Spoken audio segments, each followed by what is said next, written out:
Buongiorno a tutti, bentornati a Liberamente, variazioni e scorribande qui su Radio Libertà.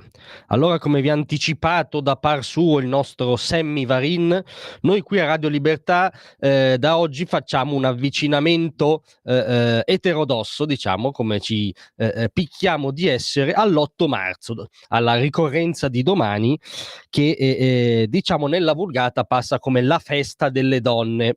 E quindi un momento per, come dire, scambiarsi mimose o al massimo indire l'ennesimo sciopero generale sulla disparità di genere, come accade appunto domani.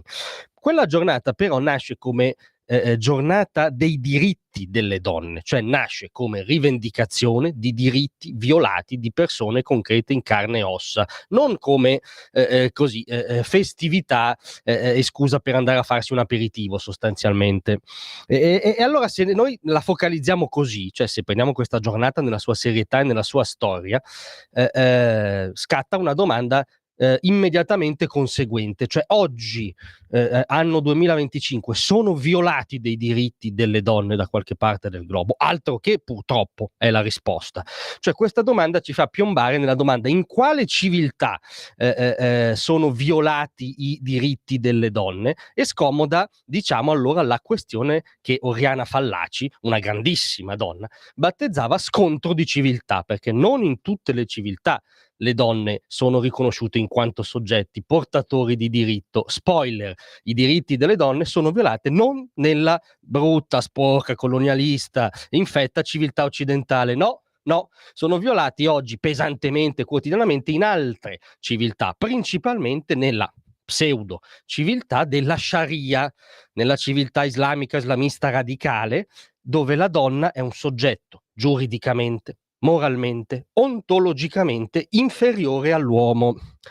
E questo è, come dire, il vero elemento su cui riflettere se vogliamo prendere sul serio questa giornata. Allora noi ci proviamo e, come sapete, ci proviamo con la storia di un uomo, perché nelle civiltà come quella della Sharia, in cui i diritti delle donne sono violati, se un uomo lo ricorda, ovviamente viene perseguitato. Stiamo parlando del cantautore iraniano Mehdi Yarrai, che ha scritto questa bellissima canzone Rosarito, che in italiano significa il tuo velo, dove invitava le sue amiche, le sue coetanee, le ragazze iraniane a togliersi l'hijab, a liberarsi da questa prigione fisica e simbolica e andare incontro alla loro libertà.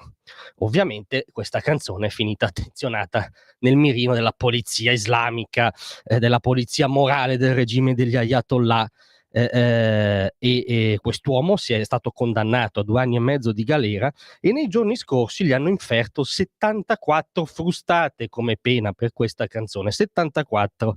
Tra i versi di questa canzone citiamo solo: togliti il velo, il sole sta tramontando, togliti il velo, lascia che i tuoi capelli svolazzino, non aver paura amore mio, ridi, protesta contro le lacrime. Ecco, questo è un grande inno libertario di un uomo coraggioso, di un eroe della libertà, che ha composto questo inno per quelle eroine della libertà come le sue coetanee iraniane, che sono rapite, arrestate, torturate, uccise, spesso uccise perché non mettono il velo o lo mettono male. Ed è per questo che da oggi fino a mezzanotte dell'8 marzo ad ogni ora manderemo la sua canzone per prendere sul serio la giornata dei diritti delle donne. Signore e signori, ecco a voi Rosarito.